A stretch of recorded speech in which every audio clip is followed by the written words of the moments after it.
नमस्कार, मैं हूं सोम। बहुत बहुत स्वागत है आपका अपनी वीडियो में। देखिए, आज हम बात करेंगे दिल्ली सल्तनत की। पिछली वाली वीडियो में हमने मोहम्मद गोरी के विषय में पढ़ा था। तो क्या होता है कि 1206 में मोहम्मद गोरी की मृत्यु हो जाती है और मोहम्मद गोरी जो है भारत में इस्लाम धर्म का संस्थापक माना जाता है। लेकिन दिल्ली सल्तनत की नींव जो है ये गुलाम वंश के द्वारा रखी गई है और गुलाम वंश का जो पहला शासक हुआ ये था कुतुबुद्दीन ऐबक। हालांकि दिल्ली सल्तनत में कुतुबुद्दीन ऐबक भी वास्तविक संस्थापक नहीं है। दिल्ली सल्तनत का पहला जो वास्तविक संस्थापक माना जाता है ये माना जाता है इल्तुतमिश को। अब दूसरी बात यह है कि दिल्ली सल्तनत को दिल्ली सल्तनत ही क्यों कहा गया है? तो दिल्ली सल्तनत को दिल्ली सल्तनत इस वजह से कहा गया है। देखिए क्या होता है, इस्लाम जगत में जो पहला हमारे पहले सुल्तान जो इस्लाम जगत में हुआ है वो था महमूद गजनवी। तो महमूद गजनवी के बाद जो है सुल्तान का कॉन्सेप्ट संसार में आता है और दिल्ली के जो अधिकतर जो शासक हुए हैं ये भी अपने आप को सुल्तान कहते हैं। और ये सुल्तान क्या करते हैं, ये खलीफा के सहायक की उपाधि धारण करते हैं। मैंने आपको पहले बताया था कि इस्लाम में क्या होता है, इस्लाम में एक शासक का कॉन्सेप्ट है। अब लेकिन क्या हुआ, जैसे ही खलीफा का जो है शासन बढ़ा तो साम्राज्य विस्तार होने के कारण खलीफाओं के जो प्रांतीय गवर्नर थे उन्होंने अपने आप को सुल्तान कहना शुरू किया और ये सुल्तान खलीफा के सहायक की उपाधि धारण करते थे। इसका कारण ये था कि ताकि जो है इस्लामी प्रजा शासकों के खिलाफ विद्रोह न करे। तो दिल्ली सल्तनत में अधिकांश जो शासक हैं ये सुल्तान कहलाए। लेकिन जब हम मुगल वंश पढ़ेंगे तो मुगल वंश के जो शासक हैं ये अपने आप को बादशाह कहते हैं। इसका कारण ये है कि उन्होंने खलीफाओं की जो है मान्यता नहीं ली है। अब देखिए दिल्ली सल्तनत की अगर हम बात कर रहे हैं तो दिल्ली जो है इसकी स्थापना किसके द्वारा की गई थी? तो जनरली सभी जानते हैं दिल्ली की स्थापना अनंगपाल तोमर के द्वारा की गई थी। अनंगपाल तोमर का मूल नाम है बिलान देव। तो ये आप याद रखेंगे क्योंकि अनंगपाल एक उपाधि है और अनंगपाल कई शासक हुए हैं तो बड़ा कंफ्यूजन है इतिहास में। तो जो दिल्ली नगर का संस्थापक है उसका नाम है बिलान देव, जिसे अनंगपाल भी कहा गया है। तो दिल्ली की जो स्थापना है ये तोमरों के द्वारा की गई है। अब होता क्या है कि दिल्ली का नाम प्राचीन में दिल्ली का भी मिलता है। अब दिल्ली का इसका नाम क्यों मिला? देखिए क्या है, पृथ्वीराज रासो एक ग्रंथ है। तो पृथ्वीराज रासो ग्रंथ में लिखा गया है कि दिल्ली में मेहरौली में एक लोह स्तंभ था, आज भी है वो। तो ये लोह स्तंभ ढीला हो गया था, मतलब इस लोह स्तंभ का लोहा जो है ये ढीला हो गया था। इसी वजह से जो है इस स्थान को ढिल्ली का कहा गया। तो पूरा जो शहर है इसी के नाम पे, इस लोह स्तंभ के ढीले होने के नाम पे ढिल्ली का कहलाया और यही ढिल्ली का अपभ्रंश होकर आगे जाके दिल्ली में कन्वर्ट हुई। हालांकि देखिए क्या है, दिल्ली को प्राचीन समय की अगर हम बात करेंगे महाभारत काल में, तो महाभारत काल में दिल्ली को इंद्रप्रस्थ भी कहा गया है। और बलवन के समय का अभिलेख मिलता है योगनीपुर में, बलवन के समय का अभिलेख मिलता है पल्लम बावली अभिलेख। तो पल्लम बावली अभिलेख में दिल्ली का नाम योगनीपुर भी है। इसके अलावा जो है इस्लामी जो स्कॉलर हुए हैं, इस्लामी स्कॉलर या इस्लामी विद्वानों के द्वारा दिल्ली को बगदाद द्वितीय भी कहा गया है। तो ये दिल्ली के विभिन्न नाम हैं जो अलग अलग समय पे अलग अलग नाम रखे गए हैं। मध्यकाल में दिल्ली को 7 बार बसाए जाने का उल्लेख भी मिलता है। तो दिल्ली को 7 बार जो है मुस्लिम शासन काल में 7 बार बसाया गया और हर बार जब नई दिल्ली बसाई गई तो पहली वाली दिल्ली के अवशेषों में दूसरी दिल्ली, मतलब कहने का मतलब है जैसे पहली जो दिल्ली है हमारी पहली दिल्ली है आपका मेहरौली। तो मेहरौली के जो अवशेष हैं ये दूसरी दिल्ली जो सीरी है उसमें यूज हुए हैं। ठीक है, तो दिल्ली 7 बार बसाई गई है। पहली दिल्ली मेहरौली है। मेहरौली यहाँ पे जो है आज कुतुब मीनार है इसके पास है। तो मेहरौली में राय पिथौरा एक किला था। राय पिथौरा पृथ्वीराज चौहान के द्वारा बनाया किला है। इस जगह पे कुतुबुद्दीन ऐबक ने एक नया शहर बनाया था जो मेहरौली कहलाया। ये दिल्ली का पहला शहर है। इसके बाद जो है दूसरा शहर अलाउद्दीन खिलजी के द्वारा बसाया गया था और ये कहलाता है सीरी। अब सीरी जो है ये क्यों बसाया गया था? कारण ये था कि दिल्ली पे अलाउद्दीन खिलजी के समय सबसे ज्यादा दिल्ली पे मंगोलों के आक्रमण हुए। तो मंगोलों के आक्रमण से सुरक्षा के लिए सीरी नगर की स्थापना जो है ये अलाउद्दीन खिलजी के द्वारा की गई। इसके बाद तीसरी दिल्ली की अगर हम बात करेंगे तो तीसरी दिल्ली है तुगलकाबाद। तुगलकाबाद गयासुद्दीन तुगलक के द्वारा बसाई गई थी। इसके बाद चौथी दिल्ली जहांपना नगर है और ये जहांपना नगर ये एमबीटी मतलब मोहम्मद बिन तुगलक के द्वारा जो है जहांपना नगर की स्थापना की गई। इसके बाद अगर हम बात करेंगे पांचवी दिल्ली की, तो पांचवी दिल्ली फिरोजाबाद है। फिरोजाबाद FST फिरोज शाह तुगलक के द्वारा फिरोजाबाद नगर की स्थापना की गई है। छठी दिल्ली जो है, आज ये छठी दिल्ली जहां चिड़ियाघर है वहां पे शेर शाह सूरी के द्वारा बसाई गई थी और इसका नाम है शेरगढ़। देखिए अभी हुआ क्या कि शेर शाह सूरी के द्वारा दिल्ली में एक किले को रेनोवेटेड कराया था, मतलब दोबारा से उसका निर्माण कराया था और ये जो है पुराना किला कहलाता है। इस पुराने किले में कहा जाता है कि यहीं पे जो है इंद्रप्रस्थ था, यानी कि जो पांडवों ने दिल्ली नगर बसाया था इंद्रप्रस्थ, वो जो है पुराने किले के पास है। आज यहाँ पुरातत्व विभाग के द्वारा खुदाई भी चल रही है। इसके अगर हम बात करेंगे जो सातवीं दिल्ली है, तो सातवीं दिल्ली शाहजहानाबाद की स्थापना शाहजहां के द्वारा की गई थी। कारण ये था कि लोधी वंश ने जो है दिल्ली से राजधानी स्थानांतरित करके आगरा ले गया था और बाद में आगरा कुछ समय के लिए राजधानी रही। तो आगरा से पुनः राजधानी दिल्ली जो है ये शाहजहां के द्वारा बनाई गई है। तो दिल्ली जो है ये 7 दिल्ली के नगर हैं। अब दिल्ली पे मैंने आपको बताया है कि पहला जो होता क्या कि गोरी की मृत्यु होती है, तो गोरी के 3 दास थे, ताजुद्दीन यालदोज, नसरुद्दीन कुबाचा और आपका कुतुबुद्दीन ऐबक। ये जो है मोहम्मद गोरी के दास थे। मोहम्मद गोरी के कोई संतान नहीं थी, तो मोहम्मद गोरी के कोई संतान नहीं थी, तो 3 दासों में जो है मोहम्मद गोरी का साम्राज्य बांट दिया जाता है।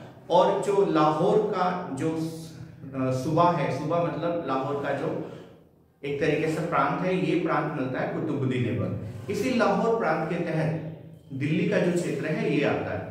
तो दिल्ली वंश में या सल्तनत वंश में जो पहला हमारा वंश है ये है गुलाम वंश। अब जनरली जो है इतिहासकारों ने इसे गुलाम वंश लिखा, लेकिन हम इसे गुलाम वंश कहना ज्यादा अच्छा नहीं लगेगा। कारण यह है कि गुलाम वंश में 11 शासक हैं और ये 11 शासक में केवल 3 शासक ही गुलाम हैं। तो 11 शासकों में केवल 3 शासक गुलाम होने के कारण हम पूरे वंश को गुलाम वंश कहेंगे तो ये मूर्खता है। तो होता क्या है कि अलग अलग इतिहासकारों ने इन्हें अलग अलग नाम दिया। जैसे एक प्रोफेसर हुए हैं प्रोफेसर हबीबुल्ला, तो प्रोफेसर हबीबुल्ला के द्वारा इसे मामलूक शब्द दिया गया। अब मामलूक जो है, मामलूक मिस्र से लिया गया है और मामलूक का अर्थ होता है स्वतंत्र माता पिता से उत्पन्न संतान, यानी कि ऐसे संतान जिनकी जो माता पिता वे गुलाम नहीं थे, लेकिन वे संतान जो है कुछ समय के लिए गुलाम बनी और बाद में उन्हें भी गुलामता या फिर दासता से मुक्त कर दिया गया। तो जो पहला वंश है हमारा ये मामलूक वंश है। हालांकि कुछ लोगों के द्वारा इसे आरंभिक तुर्क वंश, तो कुछ लोगों के द्वारा इसे पठान वंश भी नाम दिया गया है, लेकिन इतिहास में जो सबसे प्रचलित नाम है वो गुलाम वंश है। और अभी ट्रेडिशनल में जो एग्जाम में पूछे जा रहे हैं क्वेश्चन वो मामलूक वंश भी एग्जाम में आना शुरू हो गया है।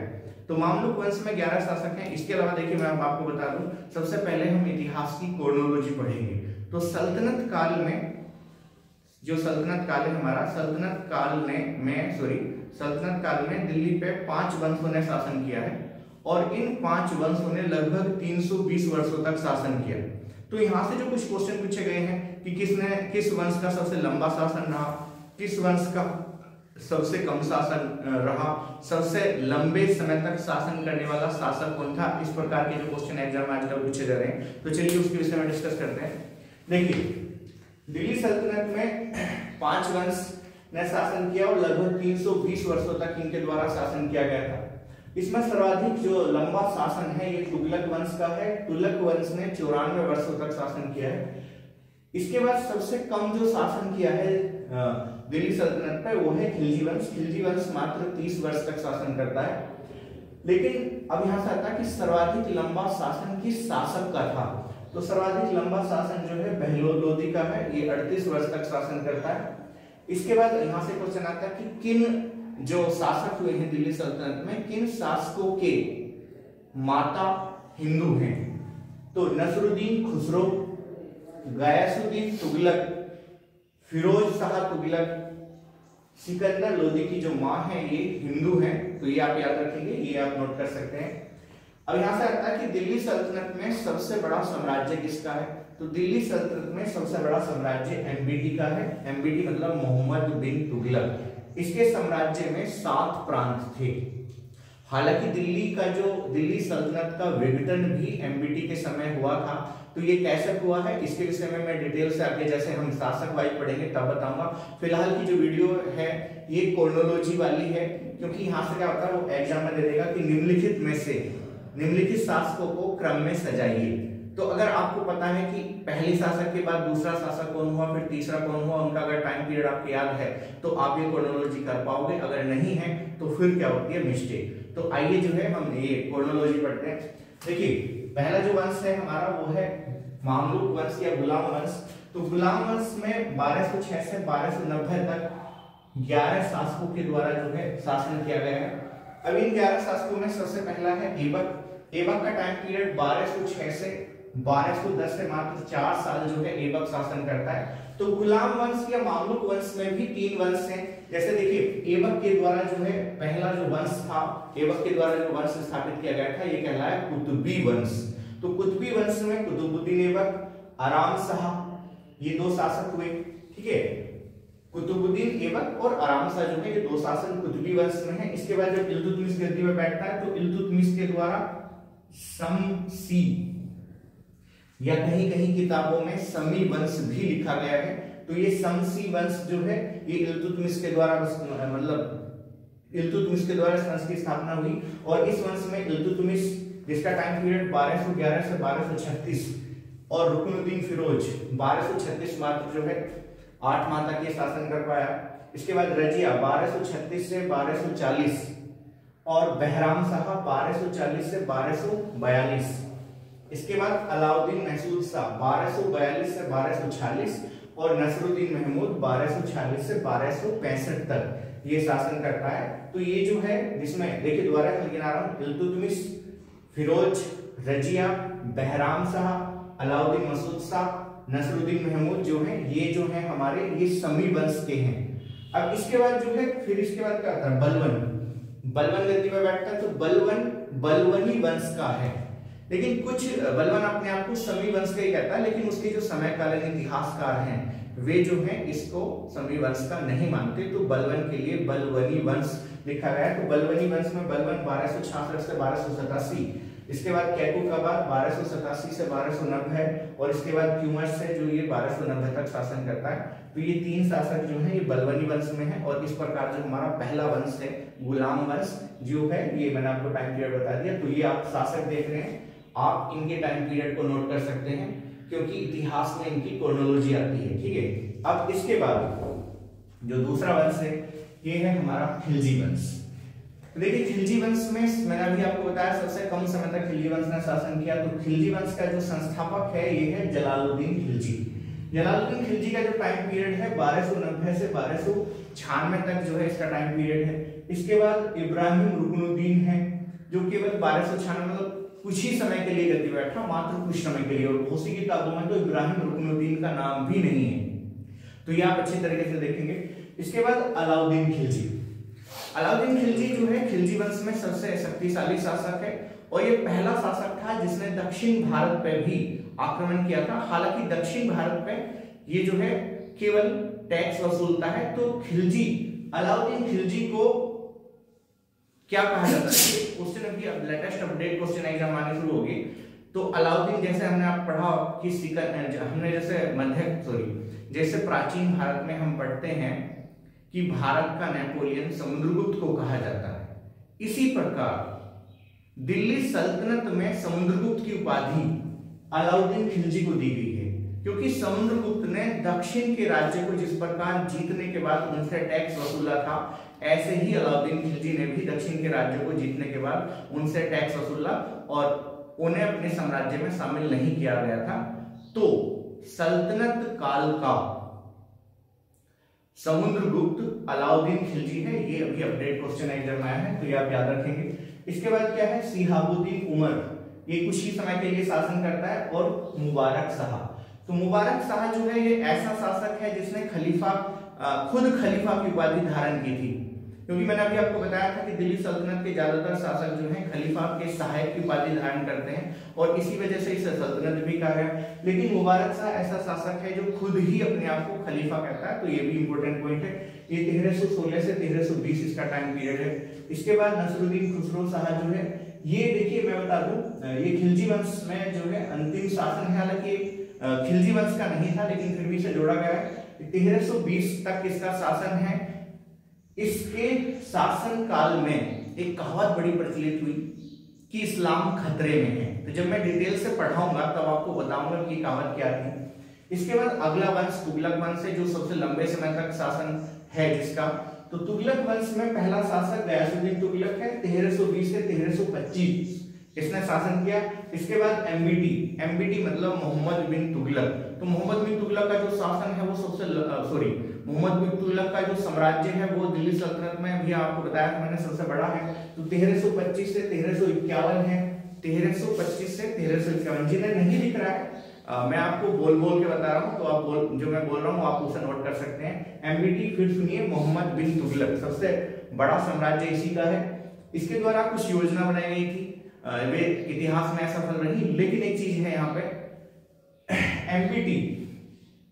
एमबीटी जो है सबसे, एक मिनट, एमबीटी जो है, एमबीटी की अगर हम बात करेंगे तो इसी के समय साम्राज्य का जो है विघटन भी शुरू हो जाता है। खैर, इसके बाद अगला जो शासक है वो एफएसटी मतलब फिरोज शाह तुगलक। तो फिरोज शाह तुगलक का टाइम पीरियड जो है 1351 से 88, 51 है ये, 1351 से 1388 है। इसके बाद अगला शासक गयासुद्दीन तुगलक द्वितीय हुआ है, ये केवल एक साल है, 1388 से 89 तक, ठीक है। इसके बाद अगला शासक अबू बकर 1389 से 1390। इसके बाद नसरुद्दीन मोहम्मद शाह, इसका टाइम पीरियड 1390 से 1394 है।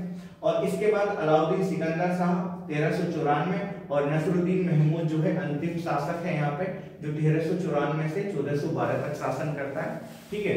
इसके बाद जो है अगला वंश आता है हमारा सैयद वंश। तो सैयद वंश के जो शासक हैं ये अपने आप को पैगंबर मोहम्मद साहब का वंश बोलते हैं कि हम जो है पैगंबर मोहम्मद साहब के वंश से हैं। अब इस वंश में खिज्र खां पहला शासक है जिसका टाइम पीरियड 1414 से 1421 है और सैयद वंश 1414 से 1451 जो सन है यहाँ तक है। तो पहला खिज्र खां है। खिज्र खां अपने आप को रैयत आला की उपाधि धारण करता है, ये भी सुल्तान की उपाधि धारण नहीं करता। तो देखिए खिज्र खां सुल्तान की उपाधि धारण नहीं करता और हमारा कुतुबुद्दीन ऐबक भी अपने आप को सुल्तान नहीं कहता। तो ये आप दो ये पॉइंट नोट कर सकते हैं, इंपॉर्टेंट है। इसके बाद मुबारक शाह है 1421 से 1421 से 1434। फिर मुंह से अगर गलत निकल गया तो आप बोर्ड पर देख सकते हैं, उसके लिए माफी मांग रहा हूँ। 1421 से 1434। इसके बाद इसके बाद है महमूद शाह। तो ये महमूद शाह 1334 से 1443 है। और अगला जो शासक है आलम शाह 1443 से 1451, जिन्होंने जीआईसी का एग्जाम दिया था या फिर असिस्टेंट प्रोफेसर जिन्होंने दिया है उसमें भी सीक्वेंस बनाने के लिए आया है। तो ये आप नोट कर सकते हैं। इसके अलावा छोटे एग्जाम जैसे सीडीएस है या फिर दूसरे जो एग्जाम है, हालांकि सीडीएस छोटा एग्जाम नहीं, जो दूसरे एग्जाम है इनमें भी इनकी क्रोनोलॉजी आई हुई है, तो ये आप अच्छे तरीके से याद रखेंगे। तो अंतिम वंश जो है सल्तनत में वो है लोधी वंश। तो लोधी वंश 1351 से 1500 लोधी वंश जो है 1451 से 1526 से, मेरे मुंह से 1300 निकला तो भाई मैं गलत माफी मांग रहा हूं उसके लिए। ये लोधी वंश जो है 1451 से 1526 है। इसके बाद बहलोल लोधी 1451 से 1489 बोलेंगे हम, ये थोड़ा 89 में गड़बड़ हो जाए तो ये आप 89 याद रखेंगे ज्यादा बेटर है। इसके बाद सिकंदर लोधी है 1489 से 1517 तक। और इसके बाद जो है इब्राहिम लोधी 1517 से 1526। तो इब्राहिम लोधी जो है दिल्ली सल्तनत का अंतिम शासक हुआ और ये ऐसा शासक था जो युद्ध क्षेत्र में ही मारा गया था। तो ये जो है आज की क्रोनोलॉजी थी। आप इस क्रोनोलॉजी को जो है ये अच्छी तरीके से देख लीजिए और इसे आप नोट कर सकते हैं, इंपॉर्टेंट पॉइंट है। अब कल जो है हम इनमें पर्टिकुलर शासकों के बारे में पढ़ेंगे और मैं अच्छी वीडियो के माध्यम से अच्छी जानकारी आपको प्रदान करूंगा। धन्यवाद।